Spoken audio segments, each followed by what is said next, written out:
Assalamualaikum warahmatullahi wabarakatuh. Nama saya Langit Priasih, mahasiswi jurusan Ekonomi dan Bisnis Program Studi Agribisnis Pangan. Di sini saya akan mempresentasikan seminar hasil tugas akhir saya yang berjudul Analisis Risiko Produksi Usaha Tani Padi Sawah di Desa Sungai Badak, Kecamatan Mesuji, Kabupaten Mesuji.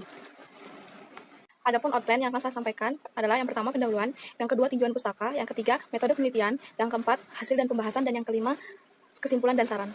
Selanjutnya yaitu latar belakang. Sektor pertanian merupakan salah satu sektor yang menjadi mata pencarian mayoritas penduduk Indonesia. Pembangunan pertanian di Indonesia secara berkelanjutan dan bertahap bertujuan untuk meningkatkan hasil produksi bidang pertanian semaksimal mungkin, sehingga dapat meningkatkan pendapatan petani dalam mencapai kesejahteraan. Sektor pertanian di Indonesia terdiri dari subsektor tanaman pangan, tanaman perkebunan, tanaman hortikultura, peternakan, kehutanan, dan perikanan. Subsektor utama pertanian yang sangat berpotensi besar dan memberikan kontribusi terhadap produk domestik bruto adalah subsektor tanaman pangan, yaitu sebesar 39.333.717, serta dalam kurun 5 tahun terakhir dari tahun 2011 sampai tahun 2016 mengalami pertumbuhan rata-rata sebesar 9%. Sumber data diperoleh dari Badan Pusat Statistik tahun 2016. Subsektor tanaman pangan terdiri atas tanaman padi, jagung, ubi jalar, ubi kayu, kacang hijau, kacang tanah, dan kedelai. Produksi subsektor tanaman pangan Indonesia sebagian besar diperoleh dari tanaman padi. Hasil produksinya sebesar 19.612.435 ton atau sekitar 62% dibandingkan dengan produk subsektor tanaman pangan lainnya. Nilai produktivitas aktual produksi padi sebesar 52,05 ton per hektar. Data diperoleh dari Kementerian Pertanian 2016. Pulau Sumatera merupakan salah satu pulau penghasil padi di Indonesia. Terdapat 10 provinsi di Pulau Sumatera yang menjadi wilayah penghasil komoditas padi. Provinsi Lampung menjadi provinsi produksi padi tertinggi ketiga setelah Provinsi Sumatera Selatan dan Sumatera Utara, yaitu sebesar 1.925.445 ton per hektar. Data diperoleh dari Badan Pusat Statistik tahun 2018. Dengan nilai produktivitas aktual produksi padi, Provinsi Lampung sebesar 50,52 ton per hektar. Hal ini menunjukkan bahwa Provinsi Lampung memiliki potensi besar dalam hal penghasil komoditas padi. Kabupaten Mesuji menempati urutan ketiga untuk luas lahan sawah dan irigasi di Provinsi Lampung setelah Pulau Bawang dan Kabupaten Lampung Selatan, yaitu mencapai 32.164 hektar. Data diperoleh dari Badan Pusat Statistik tahun 2018.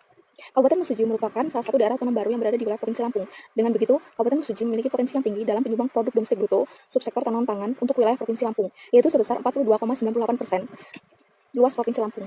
Kabupaten Mesuji merupakan daerah agraris dan sebagian besar mata pencarian pokok penduduknya berada di sektor pertanian. Hal ini dapat digambarkan dari luas lahan pertanian dari tahun 2014 sampai dengan tahun 2018 yang mengalami peningkatan.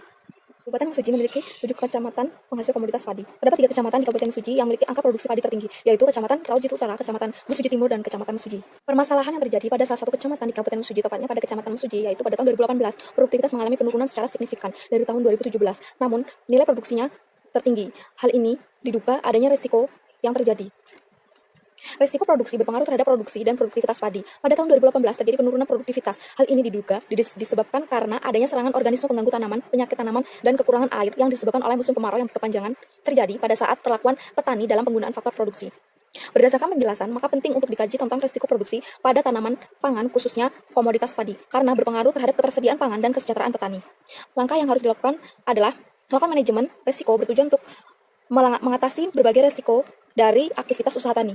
Langkah-langkah dalam manajemen risiko yaitu mencari sumber-sumber risiko, mengukur besaran risiko, serta mencari strategi penanganan yang sesuai sehingga risiko tersebut dapat diminimalisir. Berikut merupakan data produksi padi di Indonesia 5 tahun terakhir dari tahun 2013 sampai 2017.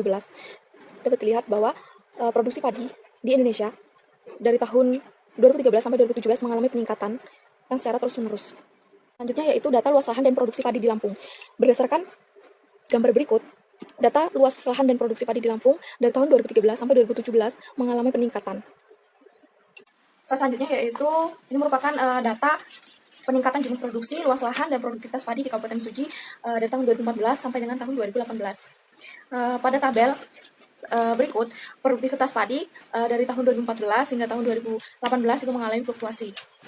Dan pada tahun 2016 terjadi penurunan produktivitas. Hal ini diindikasi karena adanya resiko produksi. Kemudian tabel yang kedua yaitu mengenai luas panen, produksi, dan produktivitas padi menurut kecamatan di Kabupaten Mesuji tahun 2018. Kabupaten Mesuji memiliki 7 kecamatan dan memiliki 3 kecamatan penghasil padi terbesar. Yang pertama itu ada Kecamatan Raujit Utara, kemudian yang kedua Kecamatan Mesuji, dan Kecamatan Mesuji Timur. Untuk Kecamatan Mesuji, produksinya tertinggi. Namun, untuk produktivitas itu lebih rendah dibandingkan dengan Kecamatan Raujit Utara. Hal ini juga bisa menjadi indikasi bahwasanya di Kecamatan Mesuji kegiatan usaha tani padi diindikasi adanya resiko. Slide selanjutnya yaitu kerangka pemikiran. Kegiatan usaha tani padi sawah di Desa Sungai Badak, Kecamatan Mesuji, Kabupaten Mesuji, merupakan aktivitas turun-temurun yang dilakukan oleh petani. Kegiatan usaha tani tidak luput dari adanya risiko. Risiko tersebut berupa risiko produksi atau risiko gagal panen. Hal ini dapat dilakukan analisis mengapa hal tersebut bisa terjadi. Nah, analisis yang pertama itu melakukan analisis kualitatif dengan melihat sumber-sumber risiko produksi yang ada. Kemudian yang kedua melakukan manajemen risiko terhadap produksi, dan analisis yang kedua yaitu analisis kuantitatif dengan mencari nilai jet score dan mencari nilai VAR atau value at risk. Dengan begitu, ketika hasil analisis kualitatif dan kuantitatif ditemukan atau dihasilkan, maka dapat ditemukan pemetaan risiko, termasuk jenis risiko apa dalam produksi yang dilakukan oleh petani di Desa Sungai Badak. Ketika pemetaan risiko sudah didapatkan, maka akan memperoleh alternatif strategi pengelolaan risiko produksi usaha tani padi sawah di Desa Sungai Badak. Berikut adalah gambar alur kerangka pemikiran. Kontribusi. Hasil penelitian ini diharapkan dapat memberikan kontribusi bagi peneliti. Penelitian ini diharapkan dapat bermanfaat sebagai bentuk pengaplikasian berbagai ilmu yang telah didapatkan selama masa perkuliahan dan mampu melatih kemampuan mengenai analisis risiko usaha tani padi sehingga dapat diterapkan dalam usaha tani yang nyata. Yang kedua, bagi pelaku usaha tani padi sawah di Desa Sungai Badak, penelitian ini diharapkan dapat memberikan informasi dan masukan mengenai sumber-sumber risiko usaha tani padi, besar kecilnya risiko usaha tani padi, dan strategi untuk mengelola risiko usaha tani padi serta sebagai bahan pertimbangan yang bermanfaat dalam melanjutkan usaha taninya. Yang ketiga, sebagai sumbangan pemikiran bagi peneliti selanjutnya. Selanjutnya yaitu tinjauan pustaka. Yang pertama mengenai padi. Padi merupakan tanaman yang termasuk genus Oryza lativa. Padi dapat tumbuh dengan baik pada tanah yang ketebalan lapisan atasnya antara 18 sampai 22 cm dengan pH tanah antara 4 sampai 7. Padi merupakan tanaman yang membutuhkan air yang sangat cukup untuk hidupnya. Tanaman ini tergolong semi akuaris yang cocok ditanam di tanah tergenang. Padi merupakan tanaman yang ditanam di lahan sawah yang menyediakan kebutuhan air yang cukup untuk pertumbuhan. Meskipun demikian, padi juga dapat ditanam di lahan kering atau biasa disebut dengan padi gogo. Namun, kebutuhan airnya harus tetap terpenuhi. Usaha tani merupakan proses pengorganisasian lahan, alam, tenaga kerja, dan modal untuk menghasilkan output pertanian. Yang ketiga yaitu konsep resiko. Resiko merupakan keadaan bentuk ketidakpastian tentang suatu keadaan yang terjadi di masa yang akan datang dengan berbagai pertimbangan pada saat pengambilan keputusan. Fahmi 2016. Resiko dapat diakibatkan karena kurangnya informasi yang diperoleh oleh pihak manajemen perusahaan, sehingga perlu adanya pengelolaan dalam mengurangi tingkat resiko. Kemudian yang keempat yaitu sumber dan jenis resiko. Menurut Kontur 2008, mengelompokkan jenis resiko menjadi dua kelompok berdasarkan sudut pandang penyebab dan sudut pandang akibat. Sudut pandang penyebab terjadinya resiko ada dua macam, yaitu resiko keuangan dan resiko operasional. Resiko keuangan merupakan resiko yang disebabkan oleh faktor-faktor keuangan seperti harga, tingkat bunga, dan mata uang asing. Sedangkan resiko operasional adalah resiko-resiko yang disebabkan oleh faktor-faktor non-keuangan seperti manusia, teknologi, dan alam. Sedangkan resiko dilihat dari sudut pandang akibat yang ditimbulkan, terdapat dua kategori, yaitu resiko murni dan resiko spekulatif. Sumber resiko pada kegiatan usaha tani meliputi resiko produksi, resiko pasar atau resiko harga, resiko kelembagaan, resiko sumber daya manusia, dan resiko finansial. Yang selanjutnya yaitu pengukuran resiko. Pengukuran resiko dapat menggunakan varian, standar deviasi, dan koefisien variasi. Ketiga ukuran tersebut berkaitan satu sama lain dan nilai varian sebagai penentu ukuran yang lainnya. Pengukuran resiko menurut Kontur 2008 memiliki tujuan menghasilkan yang disebut dengan status resiko dan peta resiko. Yang selanjutnya yaitu strategi penanganan resiko. Manajemen resiko digunakan untuk mengantisipasi atas semakin kompleksnya aktivitas badan usaha atau perusahaan yang dipicu oleh perkembangan ilmu pengetahuan dan ilmu teknologi. Manajemen resiko merupakan cara bagaimana menangani semua resiko yang ada di dalam perusahaan, merupakan cara tanpa memilih resiko-resiko tersebut. Proses pengelolaan risiko dalam sebuah perusahaan yang dapat dilakukan dengan mengidentifikasi risiko apa saja yang dihadapi perusahaan, dan proses selanjutnya yaitu mengukur risiko selanjutnya untuk mengetahui seberapa besar kemungkinan terjadinya risiko dan seberapa besar konsekuensi dari risiko tersebut.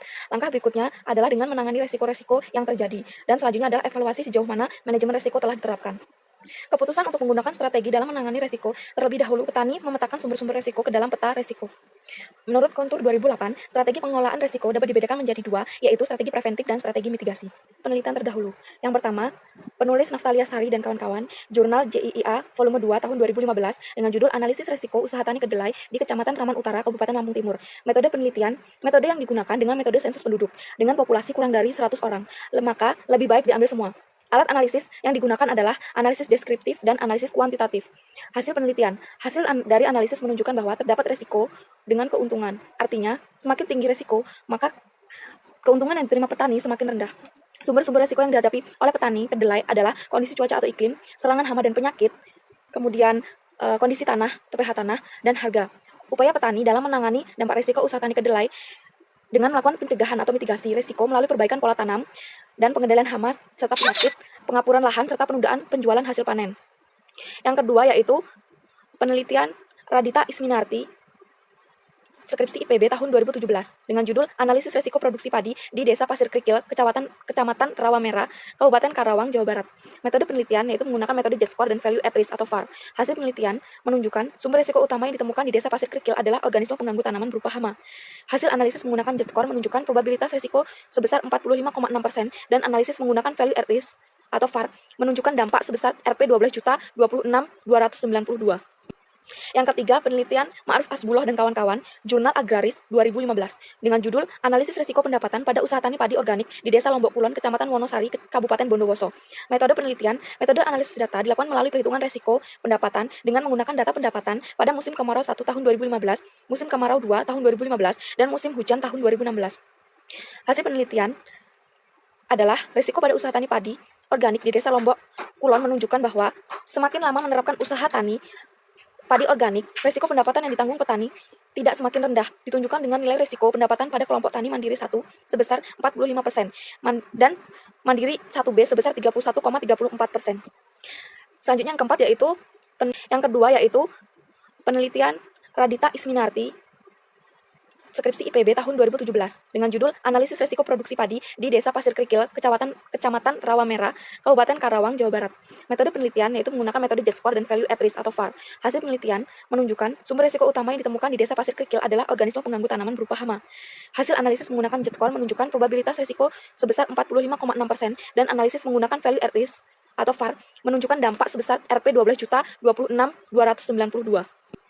Yang ketiga, penelitian Ma'ruf Hasbullah dan kawan-kawan, Jurnal Agraris 2015, dengan judul Analisis Risiko Pendapatan pada Usaha Tani Padi Organik di Desa Lombok Kulon, Kecamatan Wonosari, Kabupaten Bondowoso. Metode analisis data dilakukan melalui perhitungan risiko pendapatan dengan menggunakan data pendapatan pada musim kemarau 1 tahun 2015, musim kemarau 2 tahun 2015, dan musim hujan tahun 2016. Hasil penelitian adalah risiko pada usaha tani padi organik di Desa Lombok Kulon menunjukkan bahwa semakin lama menerapkan usaha tani padi organik, risiko pendapatan yang ditanggung petani tidak semakin rendah, ditunjukkan dengan nilai risiko pendapatan pada kelompok tani mandiri 1 sebesar 45% dan mandiri 1B sebesar 31,34%. Selanjutnya yang keempat yaitu penelitian dan kawan-kawan, Jurnal Agraris tahun 2015 dengan judul Analisis Risiko Produksi Usaha Tani Padi Sawah di Provinsi Bali. Dengan metode analisis risiko produksi padi sawah dianalisis dengan metode koefisien variasi, sedangkan faktor-faktor yang mempengaruhi risiko produksi padi sawah dianalisis dengan analisis regresi linear, berganda dengan metode multiplikatif heteroskedasitas. Hasil penelitian menunjukkan bahwa risiko produksi padi sawah lebih tinggi pada musim hujan dengan status lahan bukan milik sendiri. Faktor-faktor produksi secara nyata mempengaruhi produksi padi sawah antara lain luas lahan, pupuk, organik, dan pestisida. Selanjutnya yaitu metode penelitian, waktu dan tempat penelitian. Penelitian ini dilakukan di Desa Sungai Badak, Kecamatan Mesuji, Kabupaten Mesuji. Dengan pertimbangan, yang pertama produksi padi sawah di Kecamatan Mesuji itu tertinggi, namun produktivitasnya masih rendah. Pengumpulan data penelitian kepada para petani dimulai dari bulan Januari sampai bulan Februari 2020. Penelitian ini menggunakan data primer dan data sekunder. Metode pengambilan sampel petani sebanyak 40 sampel. Selanjutnya yaitu rancangan penelitian. Jenis penelitian pada penelitian ini adalah penelitian kuantitatif dan penelitian kualitatif. Penelitian kualitatif dilakukan dengan pendekatan deskriptif, sedangkan penelitian kuantitatif digunakan untuk menganalisis besaran risiko. Metode pengumpulan data yang digunakan berupa data primer dan data sekunder. Data primer diperoleh dari wawancara langsung kepada petani responden, sedangkan data sekunder diperoleh dari instansi terkait seperti Badan Pusat Statistik Kabupaten Mesuji, Badan Pusat Statistik Provinsi Lampung, dan Kementerian Pertanian. Selanjutnya yaitu metode pengambilan sampel dengan menggunakan rumus Sofin, yaitu N sama dengan jumlah populasi dibagi dengan 1 plus jumlah populasi dikali dengan tingkat kelonggaran atau tingkat kepercayaan sebesar 15%, pangkat 2. Pengambilan sampel dengan teknik simple random sampling. Maka diperoleh jumlah sampel sebanyak 40 responden. Metode analisis data dilakukan dengan yang pertama, melakukan uji normalitas. Uji normalitas dilakukan dengan tujuan untuk mengetahui apakah data yang digunakan dalam penelitian berdistribusi normal atau tidak. Yang kedua yaitu melakukan analisis probabilitas. Pengolahan data yang pertama melakukan identifikasi sumber-sumber resiko, yang kedua menghitung kemungkinan terjadinya resiko, dan yang ketiga perhitungan dampak resiko. Nah, selanjutnya yaitu analisis dampak risiko menggunakan rumus value at risk atau VAR. Analisis data yang keempat yaitu pemetaan dan strategi penanganan risiko yang digunakan untuk menjawab tujuan yang ketiga. Pemetaan dan strategi penanganan risiko. Strategi penanganan risiko itu terbagi menjadi dua, itu strategi preventif dan strategi mitigasi. Slide berikut merupakan rumus yang digunakan untuk menghitung. Yang pertama menghitung rata-rata kejadian beresiko. Kemudian yang kedua itu rumus menghitung nilai standar deviasi atau dari kejadian beresiko. Dan yang ketiga itu menghitung nilai Z-score. Selanjutnya yaitu definisi operasional. Terdapat beberapa definisi operasional dalam penelitian ini. Yang pertama yaitu manajemen risiko, yang kedua varian. Varian merupakan ragam atau variasi dari peluang ketiga kondisi, produktivitas, dan pendapatan komunitas padi sawah. Yang ketiga yaitu standar deviasi. Standar deviasi merupakan penyimpangan dari return yang diharapkan dari memproduksi komunitas padi sawah. Dan yang keempat yaitu koefisien variasi. Koefisien variasi adalah besarnya risiko yang dihadapi petani apabila menginvestasikan Rp1 pada komunitas padi sawah. Dan yang keempat yaitu ada petani padi sawah. Petani padi sawah merupakan petani yang melakukan budidaya tanaman padi di lahan sawah. Kemudian produktivitas. Produktivitas itu adalah hasil yang diperoleh per luas lahan diukur dalam kilogram per luas lahan. Selanjutnya yaitu hasil dan pembahasan. Yang pertama, keadaan umum wilayah. Kabupaten Mesuji merupakan daerah otonom baru yang berdiri sejak tahun 2009 dan merupakan daerah pemekaran dari Kabupaten Tulang Bawang. Kabupaten Mesuji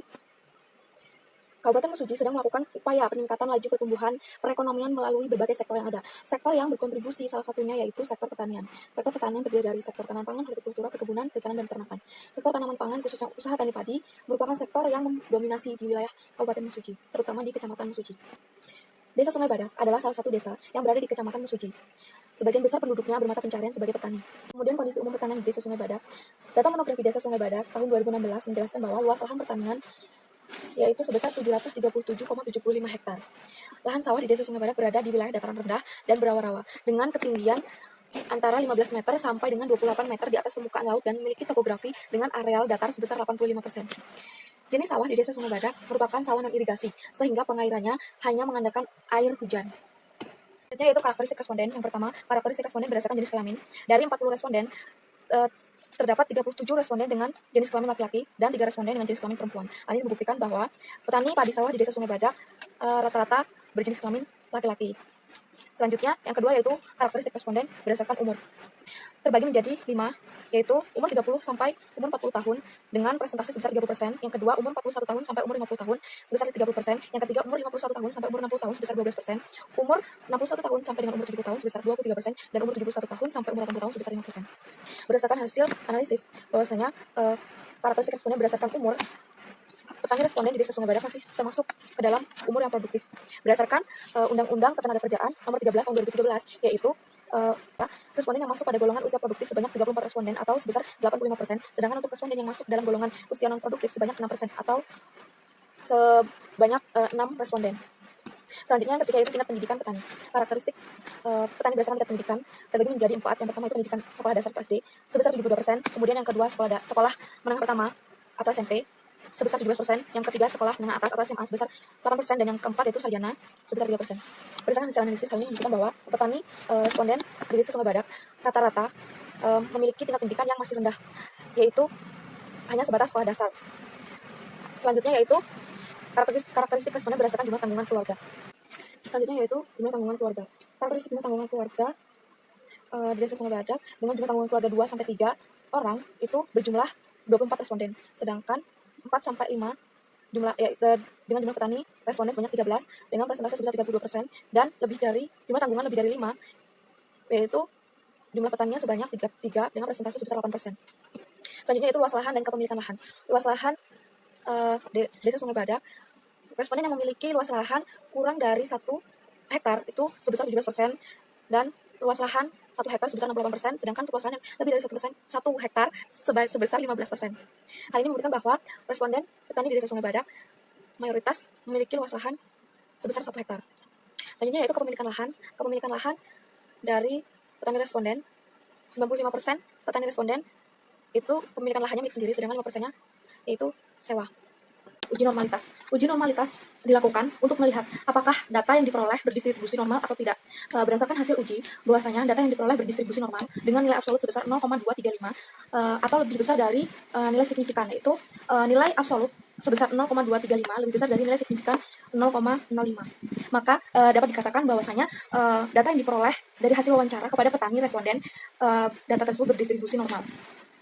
Slide selanjutnya yaitu untuk menjawab tujuan yang pertama, di mana tujuan pertama adalah mengidentifikasi sumber-sumber resiko usaha tani padi sawah di Desa Sungai Badak, Kecamatan Mesuji, Kabupaten Mesuji. Baik, langsung saja, identifikasi sumber cakupan resiko. Usaha tani padi sawah dan irigasi di Desa Sungai Badak setiap periode musim tanamnya selalu menghadapi resiko, salah satunya yaitu resiko produksi. Identifikasi cakupan resiko dalam melakukan analisis resiko ada hasil produksi terhadap komoditas padi merupakan langkah pertama yang harus dilakukan. Identifikasi sumber resiko pada usaha tani padi sawah non irigasi dilakukan dengan menggunakan metode kualitatif untuk mencari faktor-faktor resiko utama yang menyebabkan terjadinya resiko pada hasil produksi padi, terutamanya resiko terjadinya gagal panen. Data primer diperoleh langsung dari petani padi sawah non irigasi di Desa Sungai Badak melalui metode wawancara. Hal ini digunakan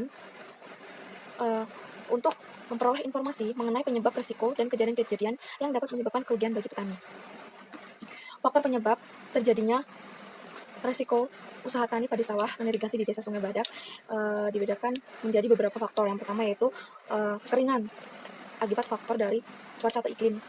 Yang kedua yaitu organisme pengganggu tanaman atau OPT. Yang ketiga penyakit tanaman. Yang keempat sumber daya manusia. Yang kelima kerusakan benih. Dan yang keenam permasalahan modal. Identifikasi sumber cakupan resiko pada musim tanam 1 dengan musim tanam 2 itu berbeda. Di mana pada musim tanam 1 atau musim penghujan, sumber risiko terbesar yaitu penyebabnya oleh organisme pengganggu tanaman atau OPT, di mana presentasinya sebesar 48%. Sedangkan persentase terbesar kedua, yaitu sebesar 36%, diakibatkan oleh penyakit tanaman. Mengapa hal tersebut terjadi? Karena pada musim tanam 1 atau musim penghujan, air yang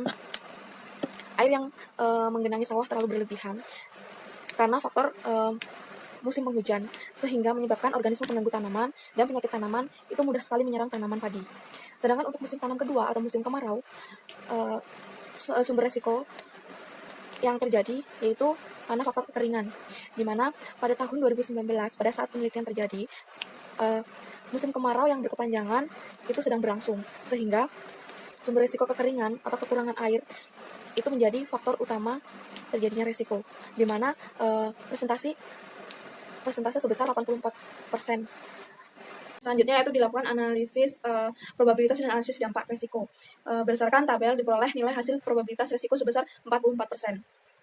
Hasil produktivitas padi saat panen rendah menunjukkan tingkat probabilitas risiko dari hasil produksi padi sebesar 44%. Tingkat peluang atau probabilitas risiko dari hasil produksi padi sawah non irigasi tersebut ditentukan oleh nilai produksi normal petani atau nilai di mana saat panen petani tidak mengalami kerugian meskipun hasil panen tidak mencapai hasil normal, yaitu sebesar 50%. Selanjutnya yaitu analisis dampak resiko dengan mencari nilai VAR atau value at risk. Berdasarkan data yang didapat dari petani responden di Desa Sungai Badak, Kecamatan Mesuji, rata-rata kerugian yang dialami akibat produksi rendah mencapai 7.467.428 tiap musim panen.